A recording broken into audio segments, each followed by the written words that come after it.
Salam à tous et à toutes, salam à toutes et à tous, shalom à tous et à toutes, j'espère que vous allez tous et toutes bien. Ça fait longtemps, voire même très très longtemps. Je réagis vite fait là, à l'actualité du moment, là, le Maroc, Sénégal, la CAN 2025.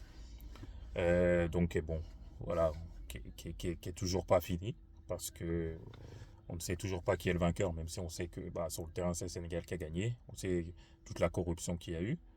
Mais encore une fois, bah, on a affaire à certaines personnes qui n'acceptent pas la vérité, qui n'aiment pas la vérité. Ça va faire au moins après bientôt 10 ans que je faisais des vidéos, que je fais des vidéos par rapport à ça, par rapport au bassémiste, pas à confondre avec les autres, hein.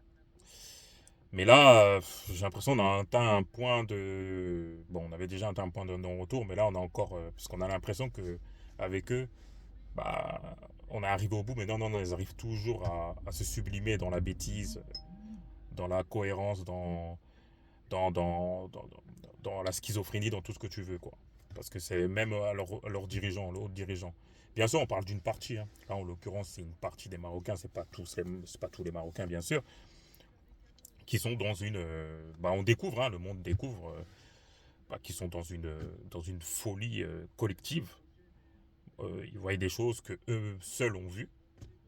Et c'est assez effrayant, quoi. C'est assez limite effrayant. Et sauf qu'ils sont très mal tombés avec les Sénégalais. Parce que oui, tous les Noirs, entre guillemets, ne se valent pas. Entre guillemets, quoi.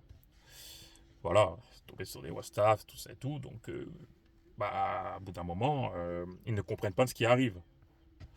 Mais il faut bien qu'ils peuvent pas comprendre ce qui arrive parce que au fond d'eux, ce ne sont pas des musulmans. Tu vois, si je parle de ces gens-là. Au fond d'eux, ce ne sont pas des musulmans. Le Maroc a organisé la pire canne de l'histoire des cannes. Quand on sait qu'il y a encore des otages sénégalais, qu'il y a eu des journalistes qui sont morts dans des hôtels, on ne sait pas trop ce qui leur est arrivé, et plein d'autres manquements. Certes, ils ont eu des beaux stades, des beaux hôtels, mais ça ne suffit pas pour organiser une canne. Et la preuve, est-ce qu'il y a déjà une canne où, 3 mois après la canne, on ne sait toujours pas qui a gagné, même si on sait au fond de nous que c'est le Sénégal. Donc c'est la preuve en est que, voilà, des arbitres qui changent au dernier moment, des Sénégalais qui ne sont pas accueillis dans des gares, etc., etc. Ils vont me dire, oui, mais ils ont annoncé l'heure. Et alors? Vous n'avez pas des polices réactifs? Là, vous avez été réactifs pour kidnapper 18 Sénégalais, 19 Sénégalais. Donc, s'il vous plaît, arrêtez.